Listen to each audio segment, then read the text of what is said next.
Bom dia a todos. Hoje, terça-feira, dia 28 de junho de 2022, estamos na 13ª semana do Tempo Comum. O Evangelho é de São Mateus, no capítulo 8, versículo de 23 a 27. Temos a festa de Santo Irineu, que foi bispo e mártir da igreja. Naquele tempo, Jesus entrou na barca e seus discípulos o acompanharam. E eis que houve uma grande tempestade no mar, de modo que a barca estava sendo coberta pelas ondas. Jesus, porém, dormia. Os discípulos aproximaram-se e o acordaram, dizendo: Senhor, salva-nos, pois estamos perecendo. Jesus respondeu: Por que tendes tanto medo, homens fracos na fé? Então, levantando-se, ameaçou os ventos e o mar, e fez-se uma grande calmaria. Os homens ficaram admirados e diziam: Quem é este homem que até os ventos e o mar lhe obedecem? Olha isso. A experiência de estar num barco pequeno, sem muito conforto, enfrentando uma tempestade em alto mar, certamente não foi agradável no tempo de Jesus e nem em tempo algum.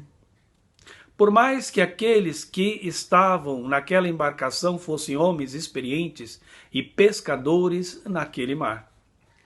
Mas aquela experiência assustadora serviu para testar a fé dos discípulos do Senhor.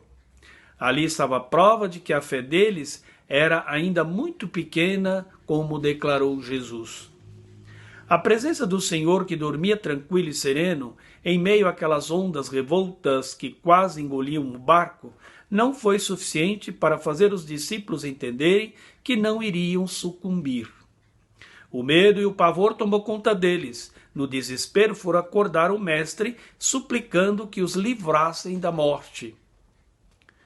Jesus, uma vez acordado, atendeu o pedido deles, mas os censurou por terem demonstrado uma fé tão pequena e tão mesquinha.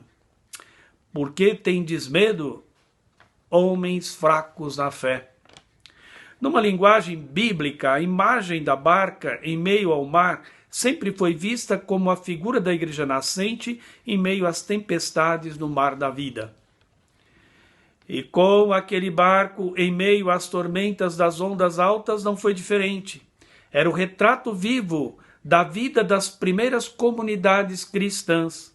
Elas corriam o risco de serem engolidas pelas ondas violentas das perseguições, das traições, das frustrações e do cansaço do dia a dia na vida daqueles homens. As dificuldades e os obstáculos iriam surgir de toda parte e de onde eles menos estivessem esperando. A primeira reação dos cristãos daquelas comunidades, bem como dos próprios discípulos do Senhor, seria de desespero e muito medo, pensando que tudo estava perdido e que não iriam conseguir superar aquelas dificuldades todas.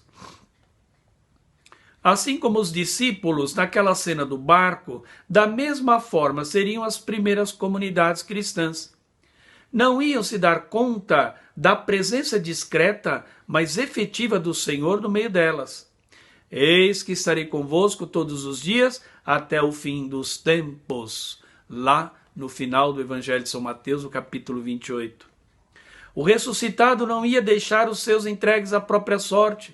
Pelo contrário, estaria sempre ali, participando da sorte daquelas comunidades e garantindo-lhes a sobrevivência. Jamais as pressões dos inimigos iriam fazê-los se afastar delas. O medo não se justificava, assim como não se justifica até hoje. O mestre continuava e continua no meio das comunidades e também do seu povo. Olha só, hoje eu estou celebrando 36 anos do meu diaconato. Fui ordenado diácono no dia 28 de junho de 1986, na Catedral de Teófilo Otoni, Catedral da Imaculada Conceição, lá em Teófilo Otoni, Minas Gerais. Daquele dia em diante, dali 7 meses, eu fui ordenado sacerdote. Só que aí foi lá na minha cidade, onde mora a minha família, no Paraná até hoje, Santa Isabel do Ivaí. momentos de lembranças e recordações, são datas que ficam marcadas na vida da gente. E eu me alegro, né, com isso e celebro no dia de hoje os 36 anos do meu diaconato. Ave Maria, cheia de graça, o Senhor é convosco, bendita sois vós entre as mulheres, bendito é o fruto do vosso ventre, Jesus. Santa Maria, Mãe de Deus, rogai por nós, pecadores, agora e na hora de nossa morte. Amém. A bênção do Deus Todo-Poderoso, Pai, Filho e Espírito Santo, que desça sobre todos vós, permaneça sempre. Amém. Tenha a todos bom dia, fique com Deus.